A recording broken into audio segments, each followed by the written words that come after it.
ইয়ানা আপি, রিফাত ভাইয়া চলে এসেছে। কথাটি কর্ণঘাত হতেই এই নভেম্বর মাসের হালকা ঠান্ডার মধ্যেও শরীরে পুলক লাগে। ইয়ানার রক্ত হিম হয়ে গেল। 4টা বছর পর আবার তার দেখা মিলবে কথাটি ভাবতেই জোরে হাত চেপে ধরে রেলিংয়ে। বুকের ভেতর হওয়া উথাল পাথাল ঢেউ খেলানো অনুভূতির সাগরে ডুবে যাচ্ছে সে। শরীরে কেমন অবসভাব স্পষ্ট হয়ে উঠেছে। হ্যালো বন্ধুরা, আমাদের এই গল্পটার পরবর্তী পার্ট সোনালিকা ভয়েস নামে চ্যানেল থেকে আপলোড করা হবে। চ্যানেলের লিংক কমেন্টে পিন করা আছে। সবাই পরবর্তী পার্ট শোনার জন্য চ্যানেলটা সাবস্ক্রাইব করে দিও। ঘন প্রশ্বাস ছেড়ে আকাশের পানে চেয়ে রইল। অর্ধ চাঁদেরও এত জ্যোৎস্না হয়? আচ্ছা, তারাগুলি এরকম মিটমিট করে জ্বলে কেন? ম্যাঘ কেন ছুঁয়ে দেখা যায় না? নিজের মনে জাগ্রত হওয়া এই উদ্ভট প্রশ্নের জবাবে শুধুমাত্র ঠোঁট বাঁকালো ইয়ানা। যবে থেকে শুনেছে রিফাত ইন্ডিয়া ব্যাক করেছে, তবে থেকেই ইয়ানা এমন উদ্ভট কল্পনার শিকার হয়েছে। আর আজ তো সেই কাঙ্ক্ষিত মানুষটা চলেও এসেছে। একই বাড়িতে সে কতদিন নিজেকে সরিয়ে রাখবে, পালিয়ে বেড়াবে? নিজেকে ঠিক রাখতে চোখে মুখে হালকা হাত বুলিয়ে গায়ে জড়ানো পাতলা চাদরটা সামান্য একটু টেনে নিল। ইয়ানার এই অস্বাভাবিকভাবে বুকের ধুকপুকুনি কেউ শুনতে পেল না। শুধুই তার এই অবস্থার সাক্ষী হয়ে রইল আকাশের সেই অর্ধচাঁদ। হঠাৎ গলা কেমন শুকিয়ে আসছে। কিছুক্ষণ আগেই পানিতে ভিজিয়ে রাখা গলা শুকিয়ে আসাতে বিরক্ত হলো ইয়ানা। ব্যালকনি ত্যাগ করলো না, বরং হালকা জোর আওয়াজে বলল, আজকে মনে হয় আমি গেলাম। আলু, বিছানার পাশের টেবিল থেকে পানির বোতলটা নিয়ে আয় তো। ইয়ানার আওয়াজ কানে আসতেই আলু নামে সম্বোধন করা মেয়েটা চমকে উঠল, কারণ সে এতক্ষণ তার ইয়ানা আপির গতিবিধি লক্ষ্য করতে ব্যস্ত ছিল। কেন জানি সদ্য 16 বছরে পদার্পণ করা মেয়েটার মনে হচ্ছে তার ইয়ানা আপি রিফাত ধাবাইয়ের নাম শোনার পর থেকে কেমন আজব আচরণ করছে। টেবিলের ওপর থেকে বোতল নিয়ে তার ইয়ানা আপির পাশে দাঁড়ালো। পানির বোতল নিয়ে ইয়ানা পাশে রাখা চেয়ারে বসে প্রথমে 3 ঢুকে তারপর এক নিঃশ্বাসে হাফ বোতল পানি সাপাট করে ফেলল। এরই মধ্যে ইয়ানা শুনতে পেল তার পাশে দাঁড়িয়ে থাকা মেয়েটির অভিমানী কণ্ঠ, আমার নাম আলিয়া আপি, আর কতবার তোমায় বলেছি আমাকে আলু বলে ডাকবে না, সবাই মজা করে তো। ইয়ানা হাসে। হাসলে এক গালে টুল পড়ে মেয়েটা। আলিয়ার হাত ধরে সামনে দাঁড় করায়। মেয়েটা লম্বা সিল্কি চুল ঠিক করে দিতে দিতে বলল, আলুতে কি খারাপ? সমস্ত সবজির সাথে নিজেকে কেমন মিশিয়ে নেয় জানিস না? তেমন তুইও সব মানুষের সাথে খুব তাড়াতাড়ি নিজেকে মিশিয়ে নিতে পারিস। আলিয়া ঠোঁট উল্টে বলল, ধুর, এটাও কোনো লজিক হলো? ইয়ানাও ঠোঁট বাঁকিয়ে ভ্রু নাচিয়ে বলে, জানি না, কিন্তু তুই হাজার বললেও আমি তোকে আলু বলেই ডাকবো, তোর বাচ্চা কাচ্চাদের সামনেও। কথাটি বলেই ইয়ানা ফিক করে হেসে দিল, সাথে আলিয়াও। দুজনে অনেক হাসাহাসির পর আলিয়া কপালে হাত রেখে জিভ কাটল। ইয়ানার দিকে তাকিয়ে বলল, ধুর আপি, আমি তোমায় ডাকতে এসেছিলাম, সেটা তো ভুলেই গেছি। চলো চলো নিচে, রিফাত ভাই সে কখন এসেছে। দাদু বলেছে তোমায় যেন সঙ্গে করে নিয়ে আসি। ইয়ানা বুকের মধ্যে ধক করে উঠল। সে কিছুতেই নিচে যাবে না। নিচে গেলে সে 100% অজ্ঞান হয়ে যাবে, তাই কোনোভাবেই নিচে যাওয়া যাবে না। কিন্তু আলিয়া নাছর বাঁধা। দাদুর কথা সে অক্ষরে অক্ষরে পালন করে সর্বদা। ইয়ানা হঠাৎ নিজের পেট চেপে ধরল। যথাসম্ভব নিজের হলদেটে ফর্সা মুখশ্রীতে ব্যথার্ত ভাব ফুটিয়ে তোলার চেষ্টা করে বলল, আলু, আমার ভীষণ পেট ব্যথা করছে, আমি এখন নিচে যেতে পারবো না, বিশ্রামের দরকার আমার। বলে দ্রুত গতিতে হেঁটে বিছানার চাদর মুড়ি দিয়ে শুয়ে পড়ল ইয়ানা। এদিকে হা করে তাকিয়ে আছে আলিয়া। এতক্ষণ তো তার আপি ঠিক ছিল, হঠাৎ পেটে ব্যথা হলো কি করে? কিন্তু ওই আলিয়া তো নাছর বাঁধা। রুমে গিয়ে ইয়ানার হাত টেনে ধরে বলতে লাগলো, চলো না আপি, তুমি না গেলে দাদু আমায় বকবে, প্লিজ চলো। ইয়ানা চাদর হালকা সরিয়ে মুখ বের করে বলল, আলু, আমার কিডনিতে হার্ট অ্যাটাক হয়েছে, আমার রেস্টের দরকার। এরকম অদ্ভুত রোগের কথা শুনে আলিয়া ইয়ানার হাত দ্রুত ছেড়ে দেয়। আপির এরকম অসুস্থতার কথা ভেবে আলিয়া হাল ছেড়ে বেরিয়ে যায় রুম থেকে। এদিকে ইয়ানা হাঁপ ছেড়ে বাঁচল। চাদর ছেড়ে উঠে দরজা লক করে দিল সে। আজ সে বাইরে যাবে না কোনো পক্ষে। রাতে না খেয়ে থাকবে তাও ভালো, কিন্তু নিচে নামবে না। আবার নিচের শরীর বিছানায় বিছিয়ে দিল। চোখ বন্ধ করতেই কিছু পুরনো স্মৃতি ভেসে উঠল চোখের সামনে। সেদিন যেদিন রিফাত ভাই এর সাথে এসে বিয়ে নামক পবিত্র সম্পর্কে লিপ্ত হয়েছিল। শরীর কেঁপে উঠল মুহূর্তেই। চোখ খুলে বিছানা থেকে ধরফর করে উঠে বসল। বুকের মধ্যে যেন কেউ হাতুড়ি পেটাচ্ছে। চোখে নোনা জল জমাট বেঁধেছে। বিধাতার এই বিধানের মুখোমুখি হবে সে কিভাবে? কপালে ভাঁজ ফেলে চোখ খিচিয়ে বন্ধ করতেই গড়িয়ে পড়ল সেই কলঙ্কিত বাড়িবিন্দু। আচ্ছা, মানুষটা তাকে দেখে কেমন ব্যবহার করবে? 4 বছরে নিশ্চয়ই অনেক বদলে গেছে। সেই গম্ভীর ভাব এখনো কি বিদ্যমান? কেমন দেখতে হয়েছে? আগে যেমন সুন্দর ছিল তেমনই আছে, নাকি বিদেশের হাওয়া বাতাস ওনাকে আরো সুন্দর করে তুলেছে? এরকম হাজারো ভাবনা চিন্তা করতে করতে উঠে এসে আবার বারান্দায় দাঁড়ালো। মন খারাপের সময় ইয়ানার প্রিয় জায়গা এই ব্যালকনি, না হলে ছাদ। এখন বাহিরে যাওয়া যাবে না, তাই ব্যালকনি দিয়েই কাজ চালাতে হবে। আলিয়াকে একা হেলে দুলে নিচে নামতে দেখে ইব্রাহিম সাহেব ভরাট কণ্ঠে বলল, এই হালিমা, তোকে না বললাম ইয়ানাকে সাথে করে আনতে? আলিয়া চোখ মুখ বাঁকিয়ে সিঁড়িতে ধপ ধপ করে পা ফেলে নামতে নামতে বলল, দাদু, ওটা হালিমা না, আলিয়া। আমার নামটাতে কি বোমা ফিট করা, যে ঠিক ঠিকভাবে উচ্চারণ করলে ফেটে যাবে। ওই একই মর্জিনা। ইয়ানা কোথায়? আলিয়া আবারও বিরক্তির নিঃশ্বাস ফেলল। সে জানে হাজার বললেও দাদু তার নাম উল্টাপাল্টায় ডাকবে, তাই নিজের বুকে ফু দিয়ে বলল, আপির নাকি কিডনিতে হার্ট অ্যাটাক হয়েছে, তাই শুয়ে আছে। বললো তাকে ডিস্টার্ব করতে না। সবেমাত্র রিফাত তার ক্লান্ত শরীর নিয়ে ডাইনিং টেবিলের চেয়ারের উপর এলিয়ে দিয়ে গ্লাস থেকে পানি মুখে দিয়েছিল। ঠিক তখনই আলিয়ার কথা শুনে বিষম খেয়ে কাশতে আরম্ভ করল। বিলেত ফেরার ডাক্তার, সে হার্ট সার্জন, কিন্তু সে নিজের মেডিকেল স্টুডেন্ট থেকে আর প্রতিষ্ঠিত ডক্টর হয়ে ওঠার এই লং জার্নির মধ্যেও এরকম বিশ্রী রোগের নাম শোনেনি। ফর্সা মুখখানা মুহূর্তে লাল হয়ে গেছে রিফাতের। গোল ফ্রেমের চশমাটা টেবিলে খুলে রাখল।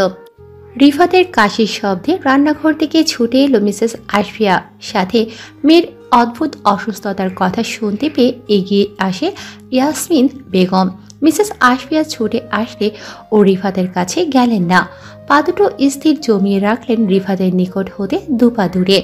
মন চাইছে ছুটে গিয়ে ছেলেটার মাথায় হাত বুলিয়ে দিতে, কপালে আদরে পরশ দিয়ে জিজ্ঞাসা করতে, তুই ঠিক আছিস তো? কিন্তু তিনি অসহায়। এই সুপ্ত ইচ্ছা দমিয়ে রাখলেন নিজের বুকের শেষ সীমানায়। শুধু করুণ চোখে একবার তাকালো তার স্বামীর দিকে। সে দূরে দাঁড়িয়ে সূক্ষ্মভাবে আশফিয়াকেই পরখ করে চলেছে। হয়তো বুঝতে পেরেছেন তিনি সেই করুণ দৃষ্টির আড়ালে থাকা ক্লেশ। এদিকে নাতির কাশির শব্দ শুনে ইব্রাহিম সাহেব সোফা থেকে উঠে রিফাতের পিঠে হাত বুলিয়ে দিতে দিতে বলল, দাদুভাই, তুমি ঠিক আছো তো? এরকম হঠাৎ কেসে উঠলে কেন? দাদুর কণ্ঠ আর স্পর্শ পেয়ে রিফাতের কাশি থেমে যায় ক্ষণেই। থমথমে মুখে গম্ভীর আওয়াজে বলে, আমি ঠিক আছি, টায়ার্ড লাগছে, আমি রুমে যাচ্ছি, আমার খাবার রুমে পাঠিয়ে দিও। বলেই চশমা পরে চেয়ার ছেড়ে লাগেজ নিয়ে নিজের রুমে চলে গেল। ইব্রাহিম সাহেব হতাশার নিঃশ্বাস ফেলল। নাতির অভিমান সম্পর্কে সে ভালোই অবগত। 4 বছর আগে নেওয়া তার সিদ্ধান্তের জন্য তার উপর এখনো নারাজ তার নাতি। কি করে সব ঠিক হবে? মিস্টার আফতাব, রিফাত আর আলিয়ার বাবা এগিয়ে এসে ইব্রাহিম সাহেবের কাঁধে হাত রেখে নর্ম কণ্ঠে বলে, আব্বু, অনেক রাত হয়েছে, তোমার আর জেগে থাকা উচিত নয়। রিফাত বিশ্রাম নেই, কাল কথা বলো তার সাথে। চলো, আমি রুমে পৌঁছে দিচ্ছি। ছেলের কথায় সম্মতি জানিয়ে মিস্টার আফতাবের হাত ধরে রুমে চলে গেল। বিছানায় বসে ইব্রাহিম সাহেব মিস্টার আফতাবের দিকে তাকিয়ে বলল, দাদুভাই কি এখনো পর্যন্ত সব মেনে নিতে পারেনি? হয়তো না আব্বু, আমার তো চিন্তা হয় মেয়েটাকে নিয়ে। ছেলেটা বড়ই জেদি, তার সম্মতি ছাড়া তার উপর চাপানো কোনো সিদ্ধান্ত সে কখনোই মেনে নেয়নি। দেখো না, 21 বছরেও আশফিয়াকে সে এখনো পর্যন্ত মা বলে মেনে নিতে পারলো না। ইব্রাহিম সাহেব ছেলের কথায় তার মনে মিশে থাকা ছেলের জন্য আক্ষেপ ভালোই বুঝতে পারে। সত্যি তার নাতি সত্যি যে বড়ই জেদি, রকচটা বদমেজাজি, কিন্তু এইসব কিছুর পরে ভীষণ শান্ত। কথা বলে মেপে হাসে কম। নাতির জন্য চিন্তার শেষ নেই তার। এখন ইব্রাহিম সাহেব এর মনে একটাই কথা চলছে, নাতির মনে কিভাবে ভালোবাসার ফুল ফোটানো যায়। এদিকে ইয়াসমিন বেগম মেয়ের রুমের দরজায় বেশ কয়েকবার কড়া নাড়লেন। ভেতর থেকে হালকা আওয়াজ আসে। ঘুমাই আম্মা, খাবো না। মেয়ের গলার স্বর শুনে এক স্বস্তির নিঃশ্বাস ফেলে ইয়াসমিন বেগম চলে যায়। যাক, তার মেয়ে ভালো আছে। রিফাত রুমে প্রবেশ করে। চারিদিকে তাকিয়ে একবার চোখ বুলিয়ে নিল পুরো রুমটা। 4 বছরেও বদলায়নি কিছুই, সব আগের মতোই আছে। সাজানো গোছানো তার রুম, যেমনটা রিফাত রেখে গিয়েছিল। রিফাত এগিয়ে গিয়ে তার বড় ব্যালকনির থাই গ্লাস খুলে ফেলতেই রুমে প্রবেশ করলো মাতাল হাওয়া, যা ছুঁয়ে দিল রিফাতের সিল্কি চুল। কপালের ওপর পড়ে যাওয়া চুল হাত দিয়ে পেছন দিকে ঠেলে দিল সে। 4 বছর পর দেশে ফিরেও কোনো রকম এর উৎফুল্লতা কাজ করছে না রিফাতের মাঝে। আপন মানুষদের কাছে পেয়েও আনন্দ সুখ অনুভব হচ্ছে না তার। হয়তো সেই 4 বছর আগে ঘটে যাওয়া ঘটনা কিছুতেই মেনে নিতে পারছে না সে। সবকিছুই কেমন অসহ্য লাগছে। সুঠাম দেহে জড়ানো লেদার জ্যাকেটটা খুলে বিছানায় রাখলো। লাগেজ খুলে কাপড় বের করে ফ্রেশ হতে চলে গেল। কিছুক্ষণের মধ্যে টাওয়াল দিয়ে চুল মুছতে মুছতে সোজা ব্যালকনিতে চলে এলো রিফাত। তার ফ্রেশ হাওয়ার প্রয়োজন এখন। চোখ বন্ধ করে আকাশের দিকে মুখ তুলে লম্বা একটা শ্বাস টানল সে। তারপর হঠাৎ করেই তার পাশের ব্যালকনির দিকে চোখ পড়তেই না চাইতেও চোখ জোড়া আটকিয়ে গেল তার। অর্ধলাল চাঁদের স্নিগ্ধ হালকা আলোয় রাঙা আবছা মায়াবী মুখশ্রীর দিকে একবার তাকিয়ে চোখ সরানো অসম্ভব হয়ে পড়ল রিফাতের। চোখের পাতা ফেলতে ভুলেই গেল সে। কিছু মুহূর্তের জন্য এক অদৃশ্য শক্তি তাকে যেন বাধা দিচ্ছে। স্নিগ্ধতা ছড়িয়ে পড়ল আশপাশ জুড়ে। হঠাৎ করে এরকম অনুভূতির কারণ কি? এক দমকা বাতাস ছুঁয়ে গেল রিফাতকে, কিন্তু তার কোনো হেলদোল নেই। একইভাবে তাকিয়ে রইল সে সেই মায়াবিনীর দিকে। হুট করে এক সুপ্ত বাসনা জাগল মনের অজান্তেই। কে এই রমণী? সামনে থেকে দেখার অভিজ্ঞতা অর্জন করতে ইচ্ছে করল। ঘোর কাটল দরজায় টোকার শব্দে। ভরকে গেল সে। বিরক্তি নিয়ে রুমের দিকে তাকিয়ে আবারও পাশের ব্যালকনির দিকে তাকালো। দেখলো সেই রমণীর ছায়ামূর্তি নেই। দমকা হাওয়া তাকে কি উড়িয়ে নিয়ে গেল? এক নিমিষে কোথায় হারিয়ে গেল? ভাস পড়ল কপালে। রিফাত চোখ বন্ধ করে পর মুহূর্তেই আবার চট করে খুলে ফেলল। কিছুক্ষণ আগে তার কি হয়েছিল? ওরকম বেহায়ার মতো করে তাকিয়েছিল কেন? নিজের উপর রাগ হলো রিফাতের। সে যেরকম ধাঁচের ছেলে, সেখানে তার সাথে এইরকম আচরণ শোভা পায় না। যেখানে সে কোনোদিন কোনো মেয়ের দিকে ঘুরে পর্যন্ত তাকায়নি, সেখানে এইভাবে কোনো নারীর দিকে তাকিয়ে থাকা বেমানান। রিফাতের ইচ্ছে করছে নিজেকে কয়েকটা কটু কথা শোনাতে। বিরক্তির রাগ সব একসাথেই বাসা বেঁধেছে মাথায়। চোখ শক্ত হয়ে এলো। আবারও দরজায় টোকা পড়তে রিফাত গিয়ে দরজা খুলে দেয়। আলের হাতে ট্রে নিয়ে দাঁড়িয়ে আছে। রিফাত ঠোঁট খানিকটা প্রসারিত করে তাকে রুমে প্রবেশ করতে দেয়। আলেয়া চঞ্চলতার সাথে রুমে ঢুকে টি টেবিলের ওপর ট্রে রেখে বলে, দাদা ভাই, তোমার খাবার মা পাঠিয়েছে, আর কোনো কিছুর প্রয়োজন হলে আমায় বলতে বলেছে। রিফাত আলিয়ার মাথায় টোকা দিয়ে বলল, ওকে বুড়ি। দাদা ভাই, আর আমার নাম আলিয়া। আমার নামের সাথে সবার সমস্যা কি? কেউ আলু বলে তো, কেউ বুড়ি, আর দাদুর কথা তো আমি বাদই দিলাম। মাথায় হাত বোলাতে বোলাতে অভিযোগের সুরে কথাগুলো বলল আলিয়া। রিফাত মুচকি হেসে ফেলল। যখন সে দেশ ছেড়েছিল তখন আলিয়ার বয়স মাত্র 12 ছিল। সেই ছোটখাটো আলিয়া আজ অনেকটা বড় হয়ে গেছে। রিফাত বিছানার ওপর রাখা লাগেজ খুলে সেখান থেকে 4টে 4 ধরনের চকলেটের বড় বক্স বার করে আলিয়ার সামনে ধরতেই সে আনন্দে আত্মহারা হয়ে রিফাতকে জড়িয়ে ধরে বলল, থ্যাংক ইউ দাদা ভাই। আচ্ছা দাদা ভাই, একটা প্রশ্ন করি? রিফাত মাথা নাড়িয়ে সম্মতি দিতেই আলিয়া উসখুস চিত্তে প্রশ্ন করল, লন্ডনে কি সবাই ইংলিশ বলে? রিফাত হেসে মাথা নাড়িয়ে বলল, হ্যাঁ, সবাই বলে। মানে সবজিওয়ালা, মাছওয়ালা, কাজের মাসি, যারা রাস্তা ঝাড়ু দেয়, তারাও ইংলিশের কথা বলে? অবশ্যই, কারণ ইংরেজি তাদের মাতৃভাষা। যেমন আমাদের মাতৃভাষা বাংলা, ঠিক তেমনই। রিফাতের উত্তরে জ্ঞানী ব্যক্তির মতো মাথা নাড়াল আলিয়া। সে সন্তুষ্ট হয়েছে। রিফাত বোনের দিকে তাকিয়ে হালকা হেসে সোফায় বসল। ট্রের ওপর থেকে প্লেট সরাতে দেখল সমস্ত খাবার তার প্রিয়। কোনো কিছু না ভেবেই খাওয়া শুরু করলো সে। আলিয়ার দিকে তাকিয়ে বলল, তুই খেয়েছিস? আলিয়া বিস্তার হেসে বলল, দাদা ভাই, তোমার আর কিছু লাগবে? না, রাত অনেক হয়েছে, তুই যা, ঘুমিয়ে পড়। ঠিক আছে। আলিয়া ঠিক আছে বলে চলে যেতে নিলে আবার ঘুরে দাঁড়ায়। দাদা ভাই, এই চকলেটগুলো কি সব আমার? উপর নিচ হালকা মাথা নাড়িয়ে হ্যাঁ বোঝালো রিফাত। আলিয়া খুশি মনে জিজ্ঞাসু কণ্ঠে বলে, না মানে, আমি কি ইয়ানা আপুর সাথে শেয়ার করে খেতে পারি? আপিরও চকলেট ভীষণ প্রিয়। ইয়ানা নাম কর্ণঘাত হতেই রিফাতের শরীর জুড়ে এক শিহরণ বয়ে গেল। মনে পড়ল 4 বছর আগেকার সেই ছোট্ট মায়াবী মুখশ্রী। ডাগর আঁখি, হলদে ফর্সা চেহারায় হাসলে এক গালে টোল পড়ে। প্রাণোজ্জ্বল স্বভাবের সেই মেয়েটি এখন নিশ্চয়ই কোনো এক তরুণী মাথায় আসলো। যখন থেকে সে এসেছে মেয়েটিকে একবারের জন্য দেখেনি। কোথায় সে? কেমন হয়েছে? তাকে দেখলে কি এখনো চোখ নুইয়ে ফেলবে সেই ছোটবেলার মতো? নাকি সে তার সামনেই আসতে চায় না? না আসলে তার কি? আরও ভালোই তো। সেও তো চায় না মেয়েটার মুখোমুখি হতে। দূরত্ব থেকেই ইতি টানতে চায় এই নামমাত্র সম্পর্কের। পরক্ষণে মনে পড়ল তার পাশের রুমের ব্যালকনির সেই মেয়েটির কথা।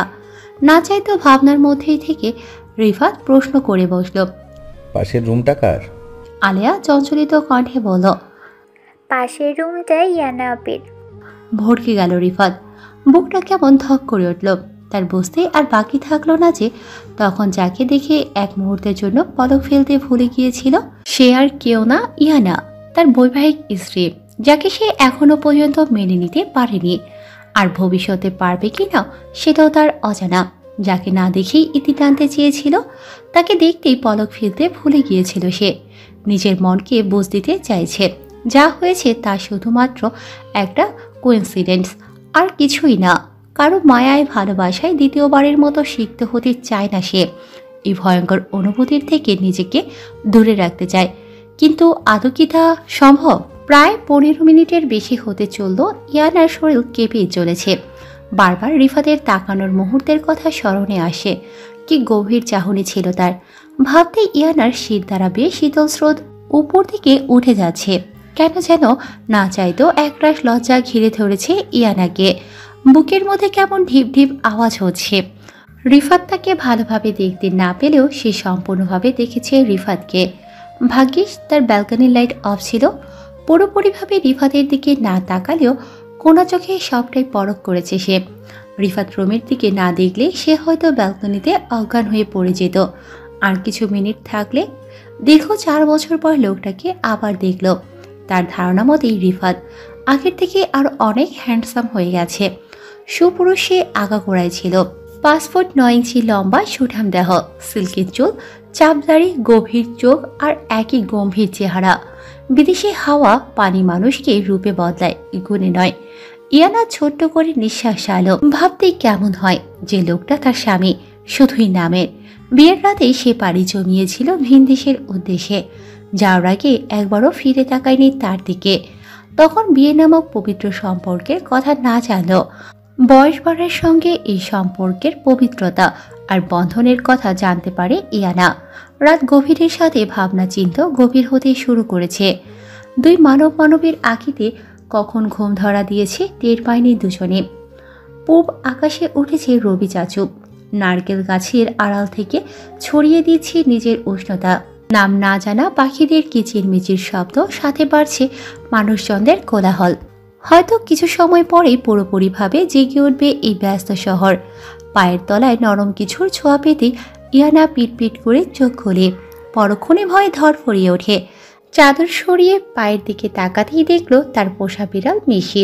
এক স্বস্তির নিঃশ্বাস ছেড়ে মিশিকে টেনে নিজের কাছে নিয়ে আসলো। তার নরম শরীরে হাত বুলিয়ে দিতে দিতে ঘুম জড়ানো কণ্ঠে বলে, কাল যখন তোকে আমার বেশি প্রয়োজন ছিল তখন কোথায় ছিলি বদমাস? ইয়ানার কথা হয়তো সে বুঝেছে। চোখ খুলে নিজের ভাষায় সাফাই গাইতে লাগলো মিশি। ইয়ানা মিশিকে নিচে নামিয়ে বিছানা ছেড়ে উঠতে উঠতে বলে, থাক থাক, আর সাফাই দিতে হবে না, আমি সব বুঝি। তুমি যে পাশের বাড়ির সেই বিল্লুর প্রেমে পড়েছো তা কি আমি জানি না? বিছানা গুছিয়ে বাথরুমে ঢুকে গেল ইয়ানা। ফ্রেশ হয়ে মাথায় ওড়না টেনে সোজা পা বাড়ালো ছাদের দিকে। সকালের ঠান্ডা হাওয়া প্রাণ ভরে নিল ইয়ানা। মাথার কাপড় সরিয়ে দিয়ে তার কোমরের নিচ পর্যন্ত লম্বা চুল ছেড়ে দিল সে। উন্মুক্ত বাতাসে দোল খেতে লাগলো তার বাধাহীন চুল। তারপর এগিয়ে তার পালিত সাদা খরগোশের খাঁচার দরজা খুলে সেখান থেকে একটা খরগোশ তুলে কোলে নিয়ে ছাদের মাঝের উপর বসে পড়ল। ছাদে টাঙ্কি রাখার নিচের দিকে ফাঁকা জায়গাটা মিস্টার আফতাব ইনার জন্য খরগোশ পোষার জায়গা করে দিয়েছে। প্রথমে দুটো খরগোশ আর এখন তাদের 4টা বাচ্চা মিলিয়ে মোট 6 জনের পরিবার তারা। Hello sugar daddy, hello sugar candy, good morning. তোমার বউ বাচ্চা সব ঠিক আছে তো? না থাকলে আমায় বলো কেমন? তোমাদের সুখী পরিবার দেখতে আমার যে কি ভালো লাগে তা বলে বোঝাতে পারবো না।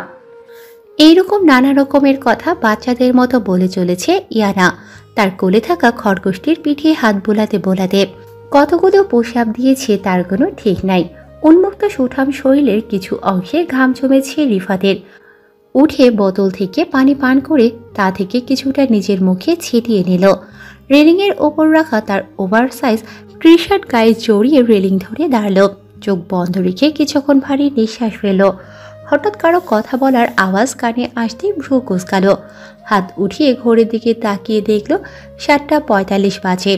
এই সময় আবার ছাদে কে এলো দেখার জন্য কিছুটা ছাদের অন্য পাশে তাকাতেই রিফাতের চোখ জোড়া স্থির হয়ে গেল। এক নাম না জানা শীতল স্রোত বয়ে গেল ঘাড় বেয়ে। ঘিয়া রঙের একটা লং ফ্রক যার নিচে বসার কারণে ছড়িয়ে ছিটিয়ে আছে। লাল রঙের ওড়নাটা গায়ে জড়ানো। লম্বা চুলগুলো মেঝেতে শুয়ে গড়াগড়ি খাচ্ছে। আপন মনে কথা বলছে আর হাসছে মেয়েটা। কি প্রাণোজ্জ্বল দৃশ্য দেখছে রিফাত। আচ্ছা, মেয়েটা ইয়ানা না তো? কনফার্ম করতে চোখ ছোট ছোট করে ধীর কণ্ঠে একবার ডাকল, ইয়ানা। নাম উচ্চারণ করতে মেয়েটি মাথা তুলে এদিক সেদিক তাকিয়ে তার দিকে দৃষ্টি নিক্ষেপ করে। রিফাত এবার শিওর হলো। এদিকে ইয়ানার অবস্থা টাইট। চোখ বড় বড় করে তাকিয়ে আছে রিফাতের দিকে। শরীর হালকাভাবে কাঁপতে শুরু করেছে তার। রিফাতও তার দিকে কেমন করে যেন তাকিয়ে আছে। মুখে পানি ছিটানোর জন্য দাড়ি আর চুলের সামনের কিছু অংশ ভিজে ইয়ানা এক ঢোক গেল, যার জন্য কাল রাত থেকে রুম থেকে বের হয়নি। যার সামনে আসবে না বলে নিজের সাথে পণ করেছিল, এখন সেই কাঙ্ক্ষিত মানুষটাই তার সামনে দাঁড়িয়ে আছে। রিফাতের ঘোর কাটে ইয়ানার হিসকি দেওয়ার শব্দে। তৎক্ষণাৎ হালকা কাশি দিয়ে এদিক ওদিক তাকাতে থাকে সে।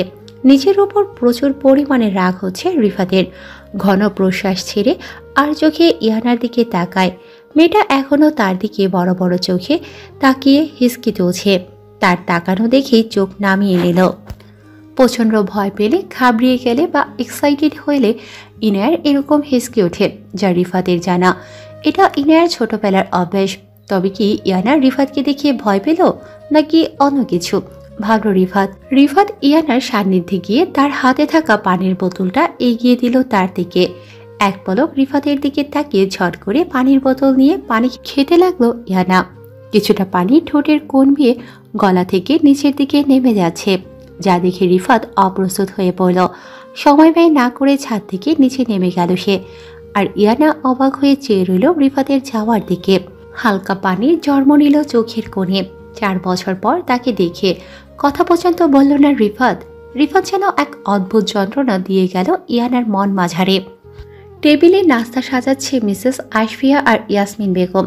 সাথে চলছে তাদের টুকটাক গল্প। এরই মধ্যে চেয়ার টেনে বসে মিস্টার আফতাব আর ইব্রাহিম সাহেব। বয়স 75 পেরোলেও এখনও ইব্রাহিম সাহেব ফিট অ্যান্ড ফাইন। তার 2 ছেলে এখনও তার কথায় মাথা নাড়ায়, এখনও তার কথার শীর্ষে অবস্থান করে। বয়স বাড়লেও গলার তেজ এখনও সতেজ, স্ট্রং মাইন্ড আর আগের যুগের মেট্রিক পাস ইব্রাহিম হোসেন। সিঁড়ি থেকে রিফাতকে নামতে দেখে ইব্রাহিম সাহেব বিস্তর হেসে উল্লাস কণ্ঠে বলল, শুভ সকাল দাদু ভাই, শরীর কেমন আছে তোমার? রিফাত গাম্ভীর্য বজায় রেখে চেয়ার টেনে বসতে বসতে বলল, জি ভালো। তারপর নিজেই খাবার নিয়ে খেতে আরম্ভ করলো। মিসেস আশফিয়া একবার করুণ চোখে মিস্টার আফতাবের দিকে তাকালো। চোখের ইশারায় মন খারাপ করতে নিষেধ করল নিজের স্ত্রীকে। মুখে না বলেও আশফিয়ার চোখের ভাষা বুঝতে অসুবিধা হয় না মিস্টার আফতাবের।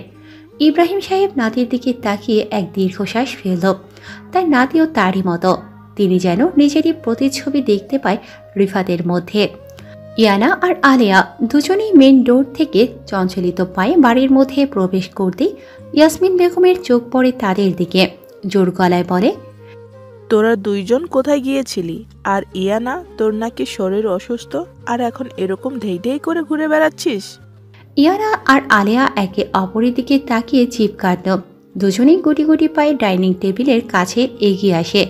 ইয়ানা আমতা আমতা করে বলে, আম্মা, আসলে মিশিকে কোথাও খুঁজে পাচ্ছিলাম না, তাই ওকেই খুঁজতে গিয়েছিলাম। সকালেই ছিল, তারপর কোথায় গায়েব হয়ে গেল কি জানি।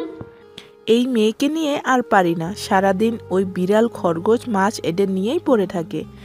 এই, তুই বড় হবি না? তোকে নিয়ে যে আমি চিন্তায় থাকি। ছাড় না, বেকার মেয়েটাকে বকছিস। আর ওকে নিয়ে চিন্তায় থাকার কি আছে?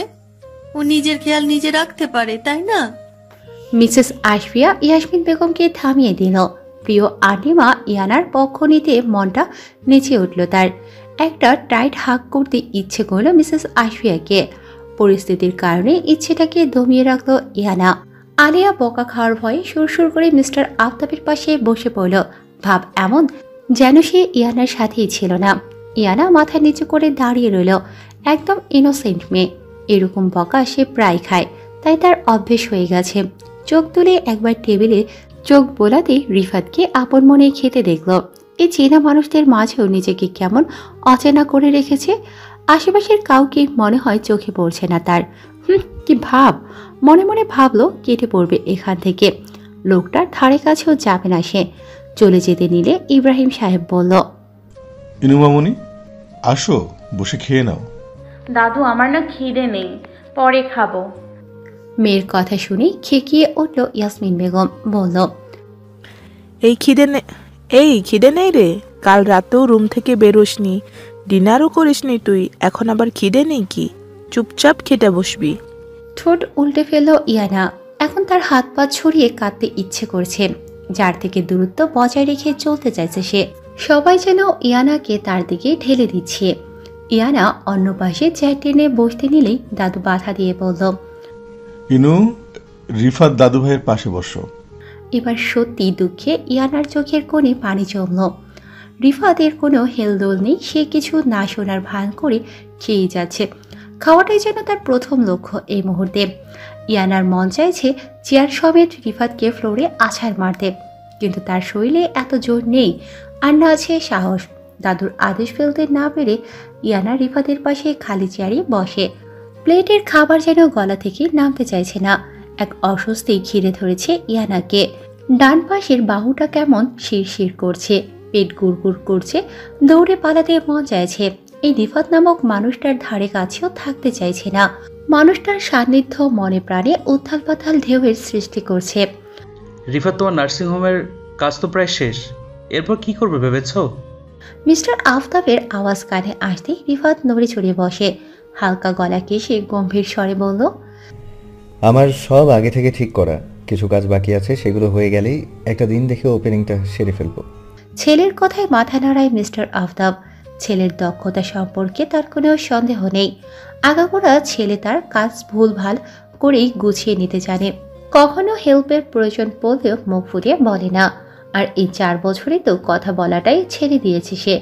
বিদেশে থাকাকালীন মিস্টার আফতাব বা ইব্রাহিম সাহেব ফোন করলেই কথা হতো, তাও হাতে গোনা কয়েকটি বাক্য। তারপর কল কেটে দিত রিফাত নিজেই। কোনো রকমের সাহায্য লাগলে অবশ্যই আমায় বলো। মিস্টার আফতাবের কথার সাথে সাথেই রিফাত বলল, ইনশাআল্লাহ, কোনো সাহায্য লাগবে না। বলি আর চোখে একবার ইয়ানার দিকে তাকিয়ে চেয়ার ছেড়ে উঠে গেল রিফাত। ছেলের কথায় খারাপ লাগলো, কিছু করার নেই। ছেলের প্রখর অভিমান রয়েছে, আর কোথাও না কোথাও এই অভিমানের জন্য তিনিই দায়ী। ইয়ানা যেন এবার হাফ ছেড়ে বাঁচল। এতক্ষণ রিফাতের জন্য খেতে পারছিল না ভালো করে, কিন্তু তার পেটে ইঁদুর দৌড়াদৌড়ি করছে। রিফাত যেতেই তৃপ্তি সহকারে খেতে লাগলো ইয়ানা। ধীরে ধীরে চেয়ার ছেড়ে সবাই উঠে গেল। মিসেস আশফিয়া আর ইয়াসমিন বেগম দুজনেই খেয়ে নিল। এরপরে তাদের দুপুরের খাবারের আয়োজন করতে হবে। ইব্রাহিম সাহেব বাগানে হালকা রোদের মধ্যে চেয়ার নিয়ে বসলো, হাতে তার পত্রিকা। মিস্টার আফতাব অফিস চলে গেলেন। আলেয়ার স্কুল ছুটি, আর ইয়ানা কলেজ যাবে না, কারণ তার প্রিয় বান্ধবী কিছুদিনের ছুটিতে রাজ্যের বাহিরে ঘুরতে গিয়েছে। সে আসলে তারা দুজন একসাথে যাবে। আর এমনিতেও কলেজে আপাতত কোনো চাপ নেই। তাই এখন সে বিন্দাস চাপলেস। বারান্দার মেঝেতে পা পিছিয়ে ইয়ানা আর আলিয়া একের পর এক চকলেট বল নিজের মুখে পড়ে যাচ্ছে। বাচ্চাদের মতো হাতে গালে ঠোঁটের আশেপাশে চকলেট লাগাচ্ছে দুজন। আচ্ছা আলু, তুই যে আমায় চকলেট খাওয়াচ্ছিস তার কোনো বিশেষ কারণ? অন্য সময় তো ডেয়ারি মিল্কের একটা কোণ ভেঙেও দিস না। আরে আপি, এটা তো একটা বক্স শপে, আমার কাছে আরও 3টা বক্স আছে। ইয়ানা চোখ বড় বড় করে বলল, সত্যি? চকলেট যে তার প্রাণ। আলিয়ার থেকেও বেশি চকলেট ভক্ত ইয়ানা, সেটা বাড়ির প্রায় সকলেই জানে। এখন ইয়ানার একটা জিনিস মাথায় চলছে, কিছু ভাবে। আলিয়ার থেকে ছলে পলে কৌশলে ওই 3টা বক্সের মধ্যে 2টো হাতিয়ে নেওয়ার সেই প্ল্যানের ছক করছে মাথায়। আলিয়া এবার একটু ভাব নিল, যেন সে কোনো গুপ্ত খাজানার মানচিত্র পেয়েছে। ভ্রু নাচিয়ে মাথা নাড়িয়ে ঠোঁট বাঁকিয়ে বলল, আরে হ্যাঁ, আমি কি আর মিথ্যা বলি? এইগুলো এখানকার চকলেট নয় গো আপি, এটা ফর্সা মানুষদের দেশের চকলেট। দাদাভাই দিয়েছে আমায়। আর তুমি তো জানোই আমি কত মহৎ মানুষ, তাই ভাবলাম তোমায় দিয়ে খাই। দোয়া দিতে ভুলো না আমায়। মুখের সামনে আনা সদ্য প্যাক খোলা চকলেট গালে পুড়ে ফেলার আগেই থেমে গেল ইয়ানার হাত। মুহূর্তের জন্য শরীর কেমন কেঁপে উঠল। চকলেটটা আবার তার নির্ধারিত জায়গায় রেখে দিল। আলিয়ার কথা শুনে তার মিহিয়ে পড়া আত্মসম্মানবোধ জেগে উঠল। কানে কেউ চিৎকার করে বলল, যে মানুষটা তোকে দেখার পর কথা বলারও রুচি রাখলো না, তুই তার আনা চকলেট অভুক্তদের মতো গিলছিস। কিছুক্ষণ আগে চকলেটের প্রতি তার ভাবনা চিন্তা উবে গেল ফুরত করে। খাওয়ার তো দূরের কথা, ওর ইচ্ছে জাগলো না। ইয়ানা সময় ব্যয় না করে ধপধপ পা ফেলে চলে গেল। আর আলেয়া হা করে তাকিয়ে রইল তার যাওয়ার পথে।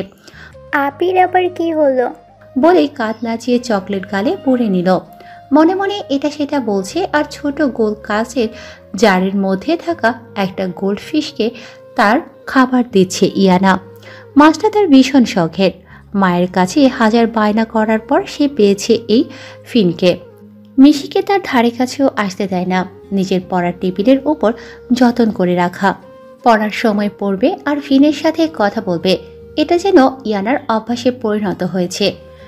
আমার এখন খুব রাগ হচ্ছে, চিরচেনা মানুষটাকে একদম অজানা লাগছে। আচ্ছা তুই বল, 4 বছর আগে যা হয়েছে সেটা আমি করেছি? তখন তো আমি কত ছোট ছিলাম, কিছু বুঝতামও না। ধুর, কিছুই ভালো লাগছে না। এর মধ্যে ইয়ানার কানে এলো মিয়াও। পাশে তাকাতেই দেখো মিশি মুখ তুলে তার পায়ের কাছে দাঁড়িয়ে আছে। ইয়ানা তাকে ধরতে নিলে সে রুম থেকে বেরিয়ে যায়। ইয়ানাও তার পিছু পিছু রুম থেকে বেরিয়ে দেখে মিশি আপন মনে সিঁড়ির দিকে এড়িয়ে যাচ্ছে। আর মুহূর্তেই ঘটে গেল অপ্রত্যাশিত ঘটনা। ইয়ানার চোখ বড় আকার ধারণ করল। মিশি রিফাতের রুমে ঢুকে পড়েছে। দরজার হালকা ফাঁক দিয়ে নিজের নরম শরীরটাকে ঠিক কায়দা করে ঢুকে পড়েছে মিশি। ইয়ানার মাথায় হাত, গলা শুকিয়ে আসে। মন চাইছে মিশিকে ঠান্ডা পানিতে চুবাতে। কি করবে কি না করবে ভাবতে ভাবতে রিফাতের রুমের সামনে এসে দাঁড়ায় ইয়ানা। রিফাত যখন ছিল না তখন ইয়ানাই তার রুম গুছিয়ে দিত। এই দায়িত্বটা স্বয়ং দাদু দিয়েছিল তাকে। কিন্তু এখন অত্যাধিক সংকোচ বোধ করছে ইয়ানা। যেখানে সে রিফাতের সামনেই যেতে চায় না, সেখানে মানুষটার রুমে প্রবেশ করা নিতান্তই অপ্রতুল। কিন্তু মিশিকে তো আনতে হলে রুমে প্রবেশ করা লাগবেই। আর যদি রিফাত মিশিকে দেখে নেয় তাহলে বাড়ি মাথায় তুলবে ছেলেটা। রিফাতের অপছন্দের একটা প্রাণী বিড়াল। ইয়ানা একটা দীর্ঘশ্বাস ফেলল। মনটা আনচান করছে। শত ভাবনা চিন্তার পর দরজা খুলে মুখ বাড়ালো রুমে। না, রুমে কোথাও নেই রিফাত। ইয়ানা একটা স্বস্তির নিঃশ্বাস ত্যাগ করল। ভাবলো রুমে ঢুকে মিশিকে নিয়ে হাওয়ার বেগে বেরিয়ে আসবে সে। যেই ভাবা সেই কাজ। চঞ্চল পায়ে প্রবেশ করল রুমে। রুমে ঢুকে চারিদিকে চোখ বুলিয়ে মিশিকে খোঁজার চেষ্টা করলো। আর পেয়েও গেল মিনিটের মধ্যে। সোফার নিচে বসে মনের আনন্দে লেজ দোলাচ্ছে মিশি। ইয়ানা হাঁটু মুড়ে বসে দুহাত বাড়িয়ে মিশিকে ডাকতে থাকে, মিশি কাম হিয়ার, আমার কাছে আয়, না হলে তোকে আর আমাকে রাক্ষসটা নুন ছাড়া কাঁচা চিবিয়ে খাবে। উইদাউট পারমিশন কারোর রুমে প্রবেশ করা ব্যাড ম্যানার্স, এটা তুমি জানো না?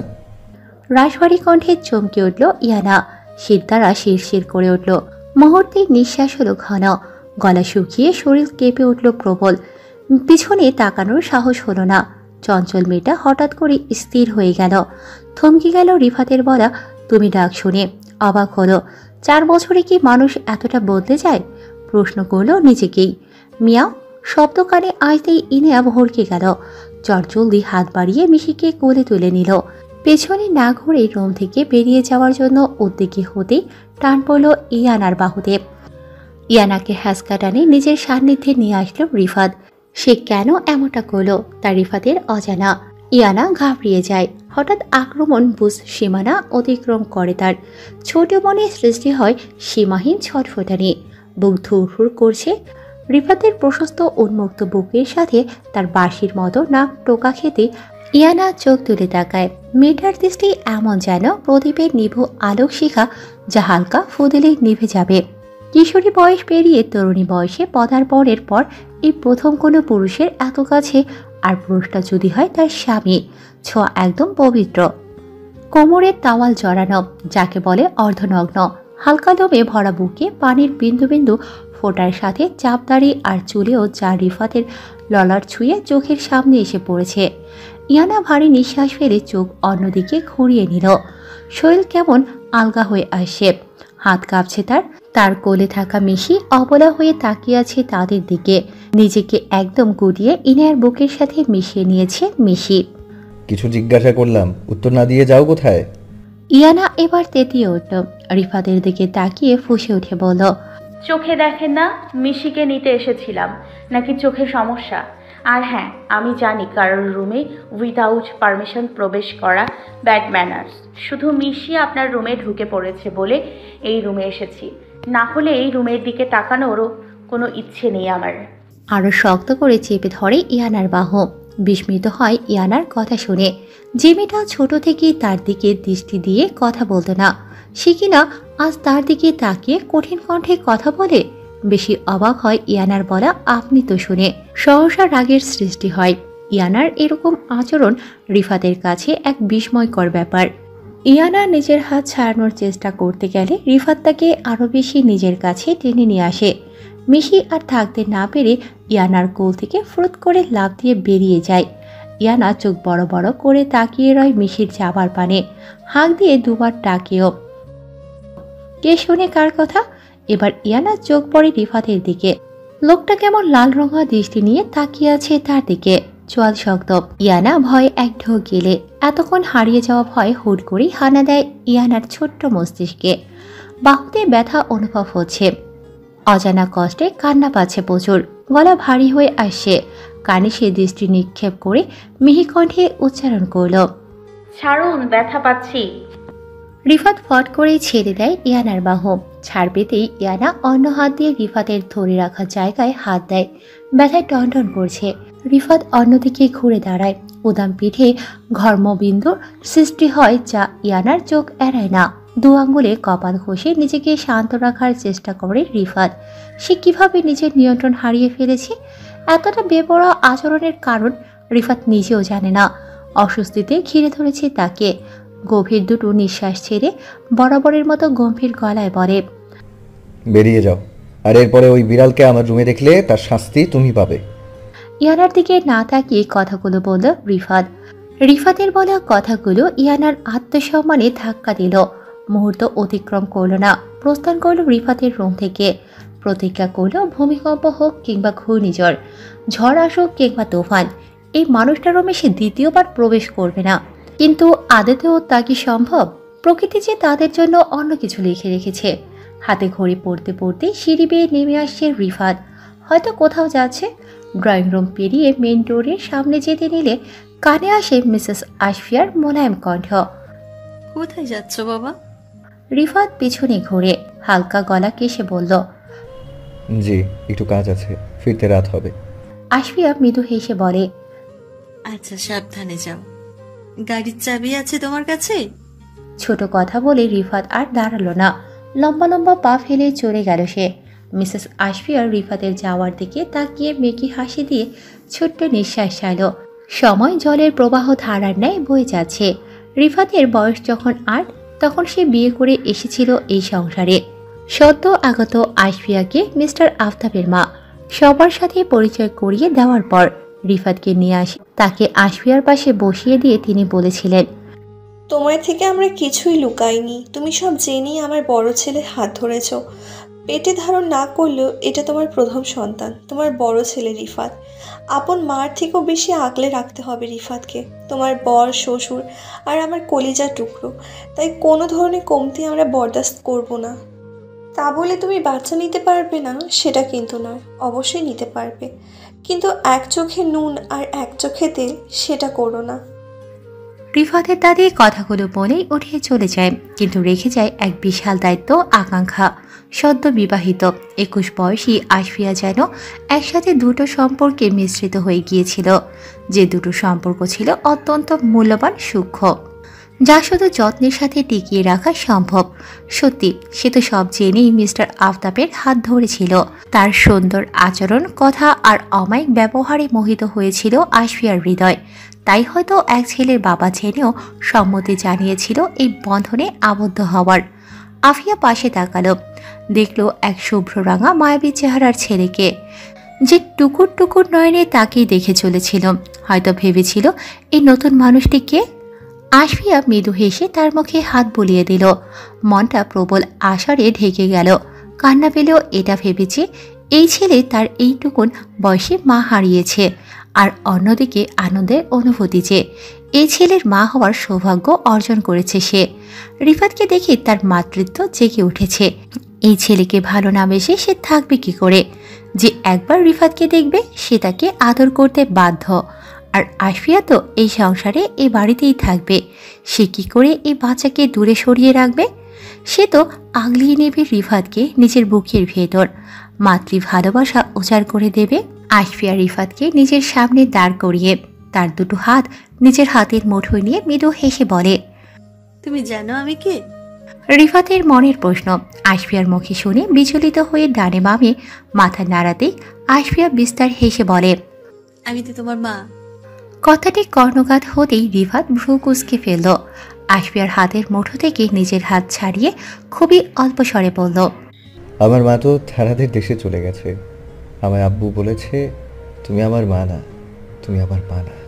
এক দৌড়ে বেরিয়ে গেল রিফাত রুম থেকে। আশফিয়ার সর্বাঙ্গ কেঁপে উঠল, চোখ থেকে গড়িয়ে পড়ল বাড়িকণা, বুকটা ভারী হয়ে গেল। বাচ্চা ছেলেটির দু চারটা কথায় আশফিয়া যেন উড়ন্ত ধনুর ন্যায় আশ্রে পড়ল দূরে কোথাও। সেদিন থেকে শুরু হলো রিফাত আর আশফিয়ার মধ্যকার দূরত্ব। আশফিয়া যতই দূরত্ব কমিয়ে এনে রিফাতকে আগলিয়ে নিতে চাইত, রিফাত যেন ততই দূরত্বের মাত্রা বাড়িয়ে নিত। কথাও বলতো কম, বলতো না বললেই চলে। অত্যাধিক বেশি প্রয়োজন পড়লে আশফিয়াকে আন্টি বলে সম্বোধন করত। মিস্টার আফতাব এই বিষয়ে রিফাতকে বোঝাতে গেলেও তার কথা কর্ণব্যথিত হৃদয়ে আঘাত করেনি কখনো। উচিত তার উপর চাপিয়ে দেওয়া কোনো সিদ্ধান্ত সে কখনোই মেনে নেয়নি। কাঁধে কারো হাতের স্পর্শ পেতেই চমকে উঠল মিসেস আশফিয়া। ঘাড় ঘুরিয়ে দেখে ইয়াসমিন বেগম দাঁড়িয়ে আছে ভ্রু কুঁচকে। আশফিয়ার ক্লান্ত করুণ মুখের উপর দৃষ্টি রেখে ইয়াসমিন বেগম জিজ্ঞাসা করল, কি হয়েছে আপা, মুখটা এরকম দেখাচ্ছে কেন? ও কিছু না, ভাত বসিয়ে দিয়েছিস? আশফিয়া মৃদু হেসে বলল, ভালো করেছিস। আমি যাই তরকারিটা বসিয়ে দিই, তুই যা গোসল করে নে। আর রিয়ানা কি করে? মেয়েটা সেই নাস্তা করে গেল আর নিচে নামলো না। তুই যা দেখ ওকে, শরীর ঠিক আছে কিনা। এ বলে আশফিয়া রান্নাঘরে চলে গেল। তার মনে এক অদ্ভুত অস্থিরতার জন্ম নিয়েছে, যা এখন দৃঢ়ভাবে আঁকড়ে ধরেছে। অস্থিরতার কারণ ইয়ানা। রিফাত তাকে মেনে নেবে তো? তাকে দূরে ঠেলে দেবে না তো? তাদের পবিত্র সম্পর্কের বাঁধনে নিজেকে বাঁধবে তো রিফাত? এই ধরনের নানান রকমের প্রশ্ন মাথায় জেঁকে বসেছে মিসেস আশফিয়ার। দরজা থেকে রুমে প্রবেশ করতেই দেখে ইয়ানা হাতে গল্পের বই নিয়ে বিছানার কিনারে বসে আছে, পাটা ব্ল্যাঙ্কেটের মধ্যে রাখা। হাতে বই থাকলেও নয়ন স্থির জানালার বাহিরে। সূক্ষ্মভাবে কি যেন দেখে চলেছে সে, কোনো এক গভীর চিন্তায় বিভোর। আশেপাশের কোনো খেয়াল নেই তার। ইয়াসমিন বেগম এগিয়ে এসে ইয়ানার মাথায় হাত রাখতেই মেয়েটা এক ঝটকায় চমকে ওঠে। বড় বড় চোখে মায়ের দিকে তাকিয়ে বিচলিত হয়ে মাথা ডানে বামে করে লম্বা লম্বা নিঃশ্বাস ফেলছে। ইয়াসমিন বেগম মেয়ের কাণ্ড দেখে হতবাক। সে জানে ইয়ানা ভয় পায় যখন হুট করেই কেউ তার গায়ে হাত দেয় বা পেছন থেকে ডেকে ওঠে। এরকম ভয় মোটামুটি সমস্ত মানুষের মাঝে থাকলেও ইয়ানার মাঝে তা অত্যাধিক বেশি। দীর্ঘশ্বাস ফেলে ইয়ানার পাশে বসে ইয়াসমিন বেগম। আমিই তো এইভাবে ভয় পেলে হবে? তোকে দেখে আমিই ঘাবড়িয়ে যাই। ইয়ানা পানি পান করে, ঠোঁট উল্টিয়ে বলল, আমি কি ইচ্ছে করে ভয় পাই? এটা তো আমার হয়। আর তুমি হুট করেই মাথায় হাত রাখলে আমি ভয় পাবো না বুঝি? আচ্ছা থাক, হয়েছে, বুঝেছি আমি। কি করছিস? নাস্তা করে সেই যে রুমে এসেছিস আর নিচে যাসনি? তোর আন্টি মা চিন্তা করছিল। হায় রে, আমি ঠিক আছি দেখো, একদম ফিট। নিচে যেতে ইচ্ছা করছিল না, তাই গল্প পড়ছিলাম। কোনো দরকার ছিল? না না, আচ্ছা আমি যাই, তুই গোসল করে নে। ইয়ানা সম্মতি জানিয়ে আচ্ছা বলে বইয়ের পাতায় দৃষ্টি রাখে। ইয়াসমিন বেগম দরজা পর্যন্ত গিয়েও থেমে যায়। কি মনে করে আবারও ইয়ানার সামনে আসে। মায়ের আবার ফিরে আসতে দেখে ইয়ানা বই বন্ধ করে বলে, যাচ্ছি মাম্মা, গোসল করতে একটু। ইয়ানা, রিফাতের সাথে তুই দেখা করেছিস? কথা বলেছিস তুই? ইয়ানা স্তব্ধ খেয়ে গেল। তার পুরো কথা শেষ হওয়ার আগে মায়ের এরকম প্রশ্ন শুনে শরীর কেমন ঝিম ধরে গেল। কি বলবে কিছুই ভেবে পেল না, চুপ হয়ে গেল একদম। গলা শুকিয়ে আসে, দাঁত দিয়ে নিজের ঠোঁট কামড়িয়ে ধরে রেখেছে। ব্ল্যাঙ্কেটের তলায় দুহাত ঘষে মেয়ের এমন চুপ করে থাকা দেখে ইয়াসমিন বেগম তার পাশে বসে বলল, কি হলো বল। নাকি না মাম্মা, আজ সকালে ছাদে দেখা হয়েছে আমাদের। ইয়াসমিন বেগম ঠোঁটে একটা বিস্তার হাসির রেখা ফুটে উঠল, যে হাসিতে লুকিয়ে আছে সুখ, সন্তুষ্টি। ইয়ানা গালে হাত রেখে বলল, কথা বলেছিস? কি বললো তোকে দেখে? সালাম দিয়েছিস তো? বাচ্চামি করিসনি তো ওর সামনে? ভালো করে কথা বলেছিস? ইয়ানার মাথা ঘুরছে তার মায়ের কথা শুনে। যদি সে বলে রিফাতের সাথে সে কি রকম ধরনের কথা বলেছে, তাহলে আজ সে আর আস্ত থাকবে না। কিন্তু কিছু তো বলতেই হবে, না হলে আজ তার মাদার তেরেসা একই প্রশ্ন করতে করতে তার মাথা খেয়ে ফেলবে। ইয়ানা দাঁত বের করে একটা হাসি দিল, আমতা আমতা করে ইনিয়ে বিনিয়ে বলল, আরে হ্যাঁ হ্যাঁ, কথা বলেছি। এবার জিজ্ঞাসা করো না যে কি কথা বলেছি, সব বলতে পারবো না। এবার তুমি যাও, আমি গোসল করতে যাব। ইয়াসমিন বেগম ইয়ানার কথায় সন্তুষ্টি প্রকাশ করে, ভাবে মেয়েটা হয়তো লজ্জা পাচ্ছে, তাই কিছু বলতে চাইছে না। ইয়াসমিন বেগমও বেশি ঘাটায় না বিষয়টা, যাওয়ার আগে শুধু বলে যায়, ইয়ানা, ভুলে যাবি না এখন রিফাত কিন্তু তোর স্বামী। একটা পবিত্র সম্পর্কের মধ্যে আবদ্ধ তোরা এখন। উপরওয়ালার সৃষ্টির সেরা বন্ধন হলো এই বিবাহ বন্ধন। এই সম্পর্কে পবিত্রতা রক্ষা করার দায়িত্ব তোদের দুজনের। রিফাতের কোনো কথাই খারাপ ভাববি না, মানিয়ে নেওয়ার চেষ্টা করবি, আর আমি জানি তুই পারবি। আল্লাহ মেয়েদের মধ্যে এই গুণ দিয়েছে যে তারা প্রতিটা মুহূর্তে নিজেদের মানিয়ে নিতে পারে। গুছিয়ে নিবি তোর এই সংসারকে। ভুলে যাবি না এই পরিবার তোর মাকে এমন সময় সাহায্য করেছিল যখন কেউ তার পাশে ছিল না। সবার বিশ্বাস রাখিস মা। গড়িয়ে পড়া নোনা জল হাতের উল্টো পিঠ দিয়ে মুছে নেয় ইয়ানা। ভরাকান্ত মন মস্তিষ্ক একটাই কথা বোঝে, সে আমায় চাই। আদৌ অর্ধাঙ্গিনীর অধিকার সে কি দেবে আমায়? মায়ের কথা সে কি রাখতে পারবে? মায়া শালিকের মতো আছে কি ইয়ানার কাছে রিফাতের নকশার অর্ধেক অংশ? ঘুমের মধ্যে চরম অস্থিরতায় ঠাস করে খুলে ফেলল চোখ জোড়া। মনে হচ্ছে মরুভূমির ন্যায় তার গলাও শুকনো। ধীরে উঠে বসে টেবিল ল্যাম্প জ্বালিয়ে ঘুমো ঘুমো চোখে কাছের জগ থেকে পানির গ্লাসে ঢালতে গিয়ে দেখল জগ পানিহীনা, শুকনো, তার গলার মতো। মরিচিকার মতো জগটা ইয়ানাকে ধোকা দেওয়াতে এক বুক বিরক্তি প্রকাশ করল। এদিকে পানি খেতেই হবে, না হলে আজ ইয়ানা শেষ। এদিকে ভয়ও লাগছে বাহিরে যেতে, কিন্তু সে আজ নিজেকে সাহসী ভূমিকায় নিপুণ করবে। ওনা এক কাঁধের উপর ঝুলিয়ে খালি চক হাতে নিয়ে পা টিপে রুম থেকে বেরিয়ে এলো। চারিদিকে মৃদু আলোক রোশনি থাকায় খুব একটা ভয় হলো না তার। সিঁড়ি বেয়ে নিচে নেমে এলো। রান্নাঘরের আলো জ্বালাতেই সব ভয় কেটে গেল। ডিসপেন্সার থেকে পানি ভরে এক গ্লাস পানি নিজেও সপাট করে ফেলল। প্রাণ ফিরে পেল ইয়ানা। জগ নিয়ে কিচেনের লাইট অফ করে সিঁড়ির প্রথম ধাপে পা দেওয়ার আগেই কর্কশ শব্দে বেজে উঠল কলিং বেল। ব্যাস, ইয়ানার হাওয়া টাইট। ভেজানো গলা শুকিয়ে এলো। 2-3 বার ঢোক গিলে দেয়ালে টাঙানো বিশাল আকারের ঘড়ির দিকে তাকালো। কাটায় কাটায় রাত 12টা বাজে। এই সময় কে এলো? ভূত নাকি জিন? লম্বা লম্বা শ্বাস নিতে থাকে। জানা সমস্ত দোয়া দরুদ পড়তে থাকে সমান তালে। এরই মধ্যে আবারও বেজে উঠল বেল। শিউরে উঠল ইয়ানা সমস্ত শরীর। ভয়ে ভয়ে দরজার দিকে তাকাতেই মনে পড়ল আজ খাওয়ার সময় মিসেস আশফিয়া বলছিল রিফাত কোনো কাজে গিয়েছে, বলে গেছে ফিরতে রাত হবে। তবে কি রিফাত এলো? তার ভাবনা চিন্তার মধ্যেই দ্বিতীয়বারের মতো বেল বাজাতেই ইয়ানা কনফার্ম হলো এটা রিফাত। কিন্তু তারপরেও সেফটির জন্য হাতে নিল ফুলদানি। অন্য কেউ হলে অ্যাটাক করবে সেই ফুলদানি দ্বারা। দরজা খুলতে সে দেখতে পেল রিফাতের ক্লান্ত সুশ্রী মুখশ্রী দরজায় পিঠ ঠেকিয়ে চোখ বন্ধ করে আছে। হঠাৎ করে ইয়ানাকে এক অস্বস্তিতে ঘিরে ধরল। দরজা খোলার আওয়াজ কানে আসতেই রিফাত চোখ খুলে তাকালো।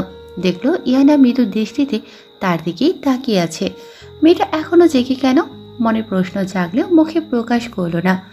এক পলক ইয়ানার দিকে তাকিয়ে ভিতরে প্রবেশ করল। গিয়ে ড্রয়িং রুমের সোফায় গা এড়িয়ে দিল।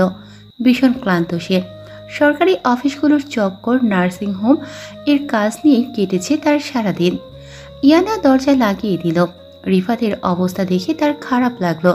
কিছু না ভেবে রান্নাঘর থেকে ঠান্ডা গরম পানি মিশিয়ে গ্লাসটা রিফাতের সামনে ধরল। রিফাত চোখ তুলে ইয়ানাকে দেখে পানির গ্লাস হাতে নিয়ে পুরোটা শেষ করে স্বস্তির নিঃশ্বাস ত্যাগ করে বলল, থ্যাংক ইউ। ইয়ানা কিছু বলল না। গ্লাস নিয়ে আবার রান্নাঘরে রেখে দিল। মনে প্রশ্ন জাগলো লোকটা কিছু খেয়েছে কিনা। নিজের ভাবনা চিন্তায় নিজেই অবাক হয় ইয়ানা। আজ সকালে করা তার প্রতিজ্ঞা যেন মাটিতে মিশে ধূলিসাৎ হয়ে গিয়েছে। পরক্ষণে মনে পড়ল সে তো প্রতিজ্ঞা করেছিল রিফাতের রুমে সে কখনোই ঢুকবে না। তাই প্রতিজ্ঞা এখনো বিদ্যমান। গুটি গুটি পায়ে রিফাতের সামনে দাঁড়িয়ে আনচান মনে পেটের মধ্যে দুমদুম করতে থাকা প্রশ্ন করেই বসল, আপনার জন্য কি খাবার গরম করব? আখিদয় ক্লান্তিতে ভরপুর। মাথা সোফার পেছনে হেলিয়ে 1 মিনিট হয়নি চোখ বুজেছে রিফাত। ঠিক তখনই কানে আসে ইয়ানার মিহি কণ্ঠস্বর। চোখ মিলে তাকালো। মৃদু আলোতে মেয়েটার হলদে ফর্সা মুখশ্রী স্পষ্ট, ঠিক গত রাতের চাঁদের আলোর ন্যায়। ছিমছাম গরমের দেহটায় ঢিলা কুর্তি আর প্লাজো পরিহিত। ওনা একটা কাঁধে ঝোলানো। লম্বা চুলগুলো কিছুটা সামনে আর বাকি পিঠ দখল করেছে। গোল গোল চোখ দুটো স্থির জমিয়ে রাখা রিফাতের দিকে। হয়তো উত্তরের অপেক্ষায় নিচের ঠোঁট কামড়িয়ে ধরে রেখেছে। রিফাতের মনে হলো মেয়েটার শুধুই বয়স বেড়েছে, বাকি সব এখনো কিশোরীর খাতায় বিদ্যমান। হুট করে রিফাতের চোখ যায় ইয়ানার গলায় বাম দিকে ঠিক ঘাড়ের কাছে অবস্থিত লালচে তিলটার দিকে, যা স্পষ্টভাবে দেখা যাচ্ছে। শরীর কেমন যেন করে উঠল রিফাতের। নাম না জানা আশঙ্কায় আড়ষ্ট হলো। ঠান্ডার মধ্যেও ঘাম জমেছে ললাটে। ছোট থেকেই তো ইয়ানার এই লালচে তিল দেখে আসে। তাহলে আজ এরকম অদ্ভুত অনুভূতির কারণ কি? নাকি সব পবিত্র বন্ধনের কামাল? এদিকে ইয়ানা কাঁপছে কেন তা নিজেও জানে না। রিফাতের তীক্ষ্ণ দৃষ্টি দেখে অন্তরে নানা রকম প্ররোচনার সৃষ্টি হচ্ছে। পায়ের পাতা আঠার মতো চিপকে রেখেছে ফ্লোরে। গলার মাঝে কি যেন দলা পাকিয়ে গেছে। রিফাত উঠে এলো সোফা থেকে। হুট করেই ইয়ানার সামনে দাঁড়িয়ে তার এক কাঁধের ওড়না দিয়ে মুড়িয়ে দিল ইয়ানাকে। ইয়ানা তো ভ্যাবাচাকা খেয়ে গেল। চঞ্চল ফড়িংয়ের ন্যায় চমকে উঠল, কিন্তু জায়গা থেকে সরল না। বুক ধক করে উঠল। রিফাতও জানে না সে এই রকম কাজ কেন করল। এক অদৃশ্য শক্তি যেন তাকে দিয়ে এই কাজ করিয়েছে। রিফাত সরে গেল। নিজের কপালে পড়ে থাকা চুলের মাঝে যত্নে আঙুল দ্বারা পেছন দিক ঠেলে দিয়ে বলল, না, আমি খেয়ে এসেছি। রাত অনেক হয়েছে, যাও ঘুমিয়ে পড়ো। চলে যেতে নিলে আবারও ঘুরে ইয়ানার উদ্দেশ্যে বলে, এরপর কাউকে মারার প্ল্যান করলে লাঠি বা অন্য কিছু হাতে নেবে। ওই ফুলদানি তোমার তুলনায় একটু বেশি ভারী, পরে নিজেই ব্যথা পাবে। বলেই সিঁড়ি বেয়ে উঠে গেল রিফাত। আর ইয়ানা হাঁ করে তাকিয়ে রইল তার যাওয়ার পথে। একবার টেবিলে রাখা বড় ফুলদানির দিকে তাকিয়ে নিজের দিকে তাকালো। সত্যি ফুলদানিটা তোলার সময় তার অনেক বেগ পেতে হয়েছিল। হাতে ব্যথাও ও পেয়েছিল, কিন্তু রিফাত বুঝল কি করে। আজ ইয়ানার ঘুম ভাঙলো একটু দেরিতেই, প্রায় 9টার কাছাকাছি। কাল রাতে রুমে ঢুকে 15 মিনিট পরপর পানি খেয়ে জগ শেষ করে তারপর শান্ত হয়ে ঘুমিয়েছে সে। বারবার রিফাতের তীক্ষ্ণ দৃষ্টির কথা মনে পড়ছিল, সাথে হুট করেই তার ওড়না ঠিক করে দেওয়ার বিষয়টা মনে করে লজ্জায় আড়ষ্ট হয়েছে সে। আড়মোড়া ভেঙে বিছানা গুছিয়ে ফ্রেশ হয়ে নিচে গেল। ইয়াসমিন বেগম ডাইনিং টেবিলে বসে প্রায় কিলোখানেক গাজর গ্রেটার দ্বারা কুচি করে অন্য পাত্রে রাখছে। মেয়েকে দেখেই বলল, আজ এত দেরিতে উঠলি? ইয়ানা হাই তুলে মায়ের পাশের চেয়ারে বসে বলল, এমনি রাতে ঘুম আসতে দেরি হয়েছে তাই। তুমি এত গাজর কেন কুচি করেছো? গাজরের হালুয়া বানাবো তাই। রিফাতের ভীষণ প্রিয়। ছোটবেলায় আমার হাতে একটাই বায়না ধরতো, খালাম্মা একটু গাজরের হালুয়া বানাবে, খেতে মন চাইছে। কিন্তু যত বড় হলো আবদার আর সাথে কথা দুটোই কমে গেল। প্রথম কথাগুলো আনন্দের সহিত বললেও শেষের কথা অন্তত মনমরা হয়ে বলল ইয়াসমিন বেগম। মায়ের মনের অবস্থা বুঝতে পেরে ইয়ানারও খারাপ লাগলো, কিন্তু প্রকাশ করল না। ঠোঁটে হাসি টেনে বলল, মামা চা করবো, খাবে? ইয়াসমিন বেগম বিরোধিতা করে না করে দিল, বলল একটু পরে সবাই একসাথে নাস্তা করবে, আর ইয়ানা যেন এটা সেটা না খেয়ে পেট না ভরায়। কথার ফাঁকে ইয়ানা একটা গাজর হাতে তুলে নিল, তারপর এক ছুটে চলে গেল ছাদে। ইয়াসমিন বেগম মেয়ের এরকম দৌড় দেওয়া দেখে থমথমে মুখে তাকিয়ে রইল। আলিয়া অনেকক্ষণ ধরে হাতে এক মগ ঠান্ডা পানি নিয়ে ছাদের রেলিং ঘেঁষে দাঁড়িয়ে আছে, আর বারবার উকি দিয়ে নিচের দিকে দেখছে। আনচান মনে চলছে দুষ্টুমির ঢেউ। ইয়ানা খরগোশদের তার আনা গাজর খাওয়াচ্ছে আর ভ্রু কুঁচকে আলিয়ার গতিবিধি পর্যবেক্ষণ করে চলেছে। খাওয়ানো শেষ করে ইয়ানা ও কৌতূহল নিয়ে আলিয়ার পাশে দাঁড়ালো। নিচের দিকে তাকিয়ে দেখলো রিফাতের পাশে তার ছোট চাচার ছেলে হাফিজ দাঁড়িয়ে। রিফাতের থেকে 4.5 বছরের ছোট হাফিজ 4 বছর পর বড় ভাইকে পেয়ে প্রাণ খুলে কথায় মশগুল সে। আলু, তুই এই পানি হাফিজ ভাইয়ের ওপর ফেলার ধান্দা করছিস না তো? অত্যন্ত সন্দিহান চিত্তে ইয়ানা কথাটি ছুড়ে দিল আলিয়ার দিকে। আলিয়া ফুসতে ফুসতে বলল, ওই হাঁপানি রোগীর মাথায় ঠান্ডা পানি ফেলে ভূত নামাবো। বজ্জাত বেটা ছাবালটা আমার বন্ধুদের কাছে রটিয়ে এসেছে আমি নাকি এখনও বিছানায় হিসু করি। বললো আপি, আমার কি আর কোনো সম্মান থাকলো আমার বন্ধুদের কাছে? সবাই দেখলেই আমায় বলে অমুক বাবার মাদুলি পর, দেখবি বিছানায় আর হিসু হবে না। এক নিঃশ্বাসে কথাগুলো শেষ করে আলিয়া এদিকে। আলিয়ার কথা শুনে পেটে হাত রেখে হাসিতে ফেটে পড়ে ইয়ানা। হাসি যেন তার থামছেই না। সে জানে হাফিজ আর আলিয়ার সম্পর্ক অনেকটাই টম অ্যান্ড জেরির মতো। দুজনের মধ্যে যুদ্ধ লেগেই থাকে প্রায়, এটা নতুন কিছু না।